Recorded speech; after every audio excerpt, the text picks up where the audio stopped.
Sun Salutation B, or Surya Namaskar B. This is the second salutation, and again it's there to generate heat. It's more of an awakening of your body rather than a settling of your body. You start at the front of the mat. You're grounding through your feet. I always lift all of my toes up before I ground. And then I'm thinking big toes down, little toes down, heels are nice and grounded. Then from here we come into chair pose. You bend your knees as far forward as you can over your index toes. You might get a juicy little stretch into the back of your calves.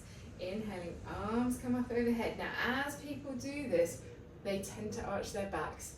We want to do the opposite, which is you're rounding through your tailbone and you're holding into Mula Bandha and Uddiyana Bandha. Okay, arms overhead. Exhaling, hands come down towards the ground. Inhaling, straight back, tall spine. Exhaling, hands come flat onto the mat. You're going to step back with your right foot, then with your left. You either have a knees down or you have straight legs. Only do straight legs if you can keep your tailbone pointing towards your heels. Elbows bend, we come into Chaturanga. Inhaling, we come into up dog, or if this is too much, there's the option of cobra. Both really, really great. Exhaling, we push into downward facing dog.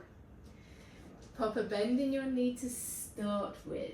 Work on your upper body. Think about your shoulders, rounding out, getting your armpits to face each other.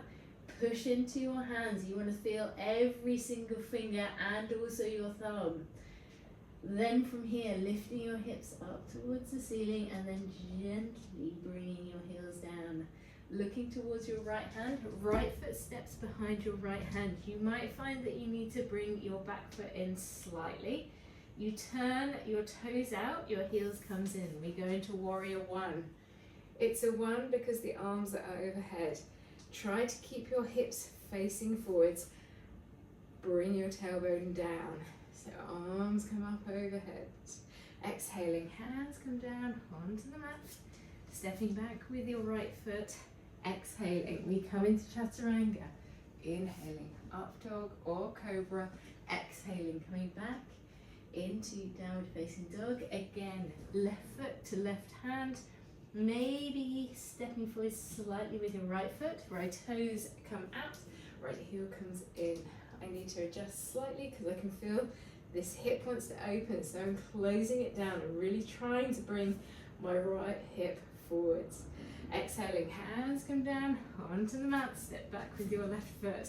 Elbows bend, we inhale into up dog or cobra.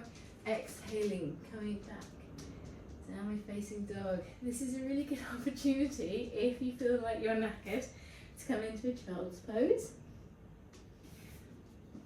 If you feel like you want to work a bit harder, it's a great time to work into downward facing dog. And really experiment with your body.